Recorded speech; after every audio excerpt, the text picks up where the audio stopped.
Yeah, I'm Rachel Fairhurst and I'm from Integrate Trauma Solutions. I set the company up a long time ago in response to the gap there is for people that have severe complex trauma and had suffered severe abuse, because it felt like mental health wasn't mental health were actually the symptom clusters of trauma, so let's just get to the issue rather than have a management strategy in place. So when Sally asked me about this today, I put together a bit about the neuroscience of silence, and we will go over that.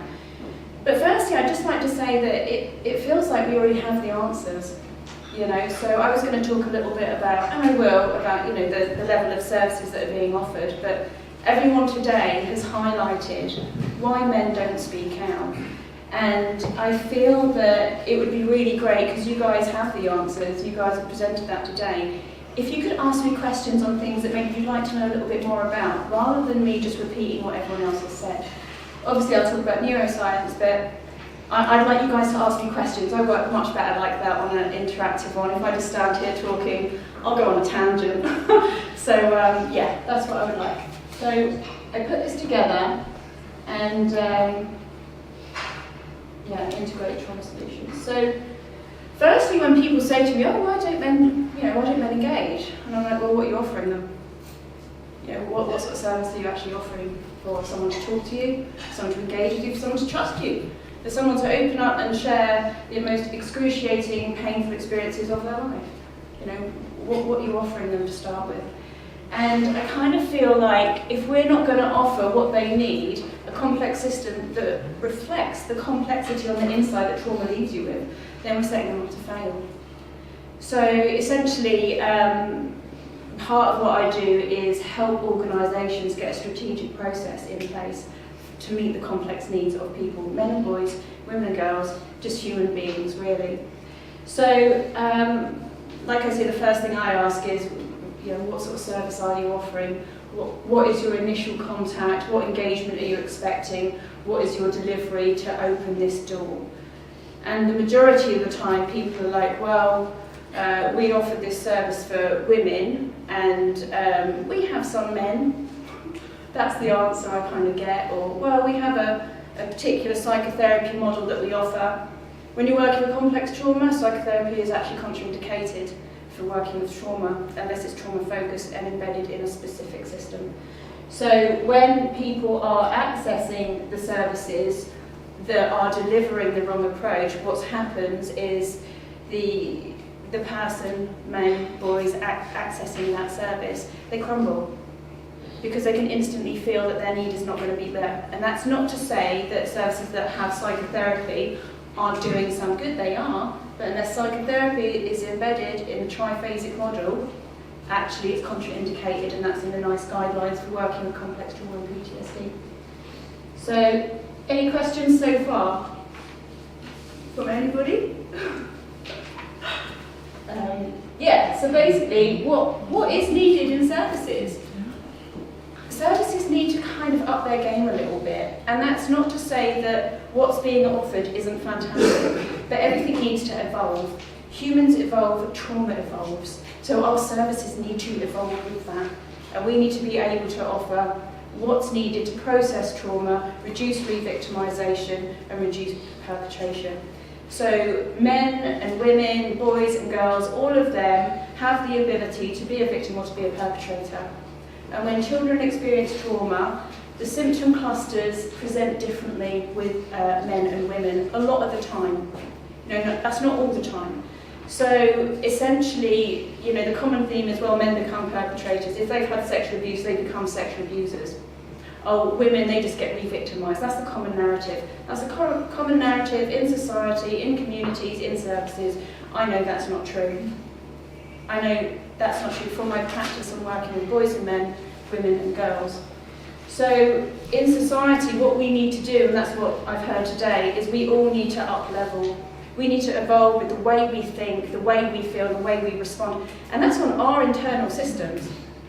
You know, I've raised a boy, I've raised a girl. I've noticed they present differently when they've experienced stuff.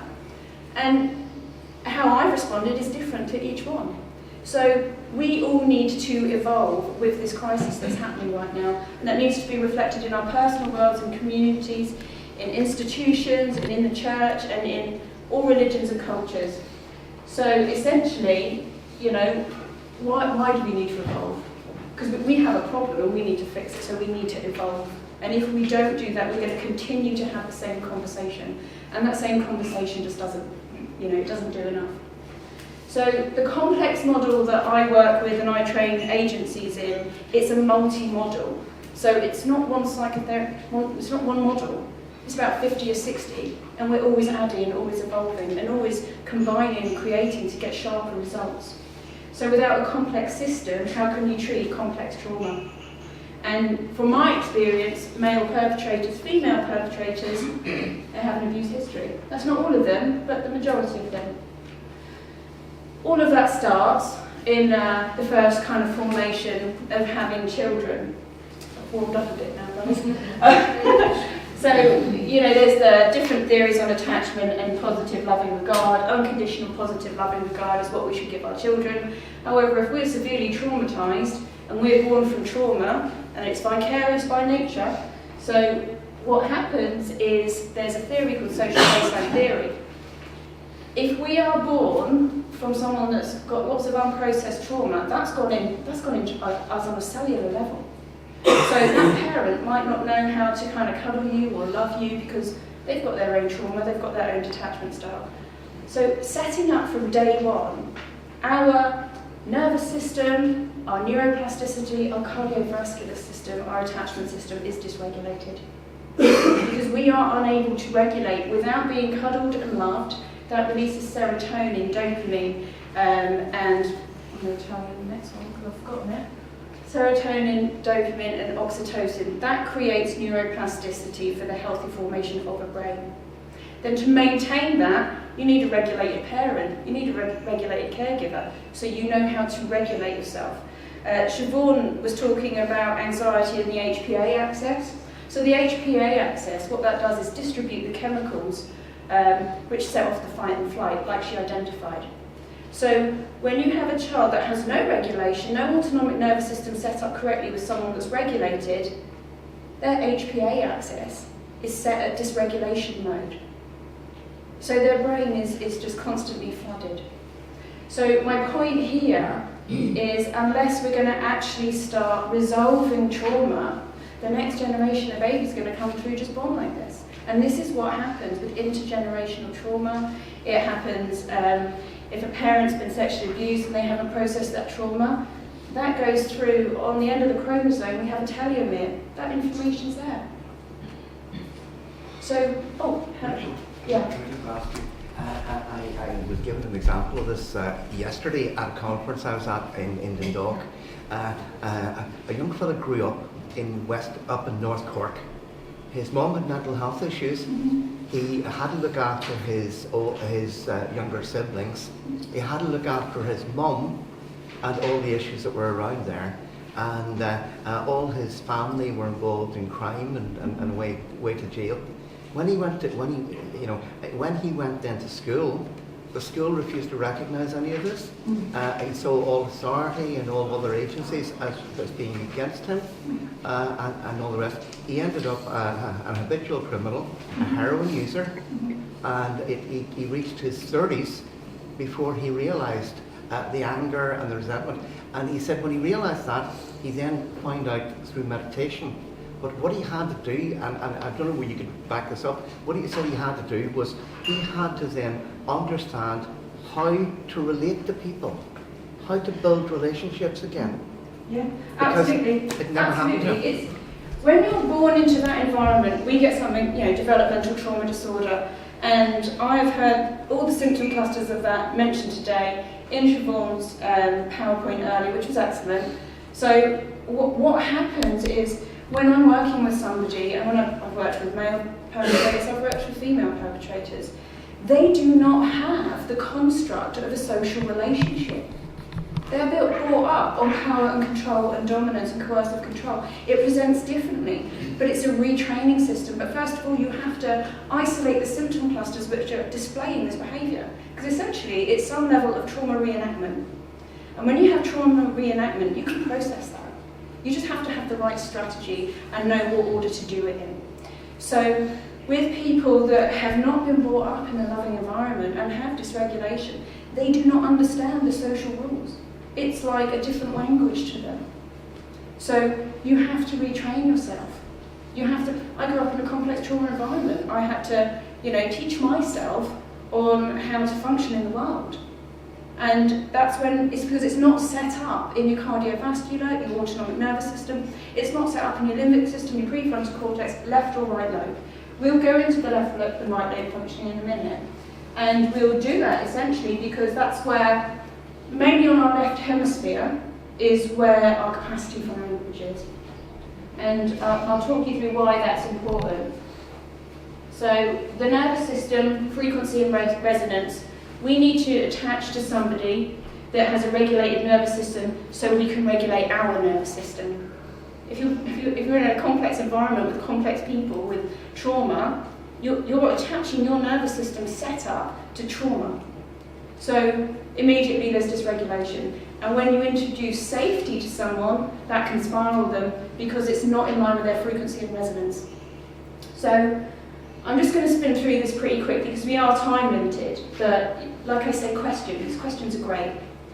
So this is the triune brain model. You've got your brain stem, which is the reptilian brain.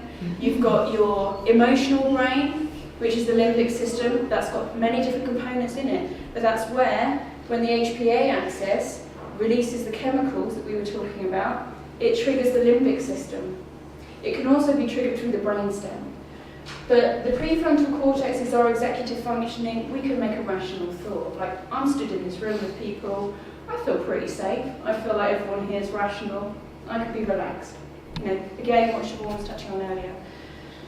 When you have trauma, your brain is still have these components, but it works differently. It just works differently. So when we are in an activated state, the brain stem at the back there, the red bit going down, it regulates blood flow. So when it's starting to feel activated, it tells the limbic system again, we're in danger. So the limbic system goes, okay, I'm going to just get into my fight-flight zone. The brain stem will suck blood away from your extremities, your hands, your feet. People with trauma often have cold hands and feet because they're in constant fight and flight. And then what happens is, once it's removed the blood, it goes, oh well, the prefrontal cortex is where we think. We don't need to think right now. And so the prefrontal cortex and the left lobe, which is also our executive functioning, where our language is, the brainstem says, we do not need this. We do not need to talk right now. So it sucks the blood out of those lobes of the brain. It withdraws it. So the brain essentially goes like that. But what it does is it pumps blood into the right lobe. And that is where shame, guilt, depression, horror and fear reside. So when people say, why don't men access services? In trauma, you can't access language. So you have this consistent rhetoric in society, this consistent language in society that men have to be strong, the gamma bias, everything that everyone has said today is going on. So, okay, you've got a guy, he's gonna walk to services, but then he's got the shame feeling. He's got the anxiety of being rejected, the anxiety of being told he's weak, the anxiety of not being a man. So the brain goes, yeah, I'm not feeling safe right now. So let's just take the blood from where we don't need it. So he can't talk. Because the four components of language are mostly on the left hemisphere. Where there's no blood now, there's no blood flow, you can't access that part of the brain. Simple. Is this making sense what I'm saying? Yeah? Okay, any questions? No? Okay. So, like I say, when you have less ability for language because you simply don't have the blood flow in there, it is so frustrating because you can't actually talk. and you cannot access your language to put a narrative to your experience. So, somebody said earlier, there just are no words. They're right, there are no words, because you can't access that part of your brain.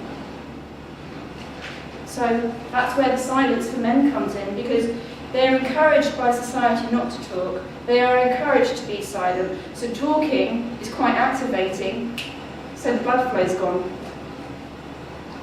So, yeah.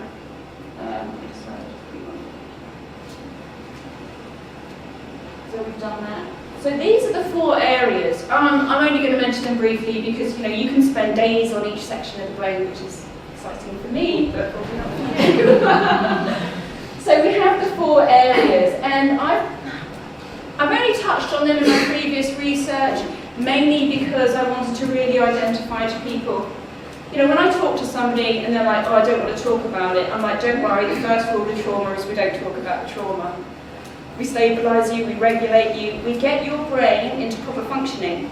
So I will teach people how to make sure they can keep blood flow.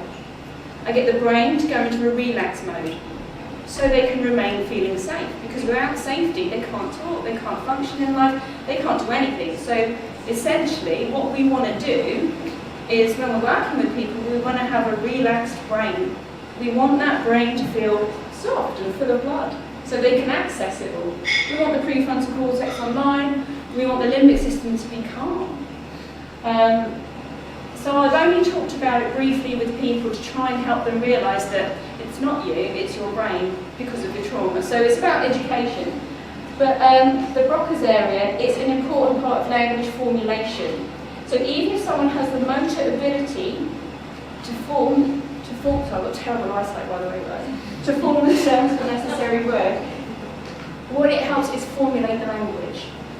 So you have to form the language, the sounds, your tongue, your mouth, you have to get your motor skills going to actually create a sound, right? So that's one area. And again, you can't access that when you're in a trauma response. And so also, just in hindsight, what's good to know is when someone is experiencing a trauma in the moment, they've got no blood flow, so they can't put the narrative of what happened to the experience. So that's why in police interviews, they're like, oh, and then this, and then that. Oh no, but before that there was that, and I don't know what order it goes in, because they don't have the ability to record the information in language. So the angular gyrus. So I went off on a tangent with this one because it's connected to so many other things, and hopefully one day you'll investigate that yourself. It assembles information to help us understand words and concepts. In trauma, you can't gather that information. You can't grasp the concept of what has happened to you. I didn't know it was domestic abuse. I didn't know. I didn't know growing up that what was happening for all those years was totally not appropriate. I didn't know, because we cannot grasp the concept, especially when we're conditioned in an environment. We're conditioned in a domestic abuse environment. It's normal. We can't grasp the concept, even though society is telling us this is wrong. We can't grasp the concept that that is what's happening to us. Yay! I really took that personally for a minute there. But yeah, so we just cannot, we can't, people say, well, didn't you know what was happening? No, because I couldn't grasp the concept. So can I ask a quick question? Yeah, go on. Because I've made assumptions through my training. So we talk about trauma, okay? So all of this response system, if I'm somebody that's experienced that and then I'm going to ask for help and I step towards a service and I ask them, could that have that instant shutdown because I know that I need to try and explain something? Yeah, would but that subconscious. initiate that? Yeah, because what's going to happen is your body's going to go into a trauma reaction. Your autonomic nervous system that we touched on very briefly is programmed to a different frequency and resonance than security and than safety, right? So it goes against your trauma programming to reach out. It goes against you. You freeze, you look up. I didn't speak to anyone for a very long time, and when I was asked to engage in services, I was like, what? Why would I do that? Because the fear inside is immense and overwhelming. So actually it creates a level of psychological, emotional, physical and biological tension inside of our bodies that we want to run. And the shame system, I mean, this is another component. I mean, you'll all get the slides, you can read them, do your own research, but all of these components mainly reside in the left hemisphere where there is no blood flow, okay? So that's why the Neuroscience of Silence felt appropriate, because people can't talk. They can't do it because they don't have access to that part of their brain. So I felt that was really important to include. And this one here, you know, what it does is it processes the words and the word sequence to determine context and meaning. So the word sequence to the context and meaning, two very separate things.